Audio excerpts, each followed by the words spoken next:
కొందరు ఎక్కువ white దోశలే like చేస్తూ ఉంటారు. అలాంటి పిల్లలకేమో సరిగ్గా ప్రోటీన్స్ అందవన్నట్లు పేరెంట్స్కి చాలా టెన్షన్గా ఉంటుంది కదా. మా పిల్లలు కూడా అలాగే చేస్తారు.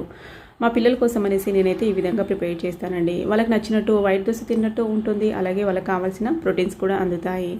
మనము బియ్యం నానబెట్టుకున్నప్పుడు మినపప్పు క్వాంటిటీని తగ్గించి దానికి బదులుగా పప్పులని ఎక్కువ యాడ్ చేసుకోవాలన్నట్టు. పెసళ్ళు వేసుకుంటే కలర్ చేంజ్ అవుతుంది కాబట్టి పెసళ్ళు వేసుకోకుండా శనగలు, అలసందలు కానీ అనుములు కానీ వీటి క్వాంటిటీని పెంచుకొని అయితే నానబెట్టుకుంటాను.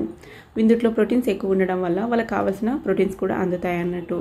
ఈ విధంగా ప్రిపేర్ చేసుకొని మనము ఈ బ్యాటర్తో ఈ విధంగా దోశలు, గుంత పొంగులు, లేదంటే పునుగుల్లాగా కూడా వేసుకోవచ్చు, లేదంటే వాళ్ళకి ఇడ్లీలు కూడా వేసి పెట్టవచ్చు అన్నట్టు ఇదే బ్యాటర్స్తో.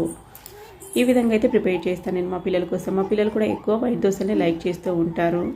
మీకు కనుక ఈ వీడియో నచ్చినట్లయితే లైక్ చేయండి, షేర్ చేయండి. ఇలాంటి మరిన్ని వీడియోస్ కోసం ఛానల్ అయితే ఫాలో అవుతూ ఉండండి.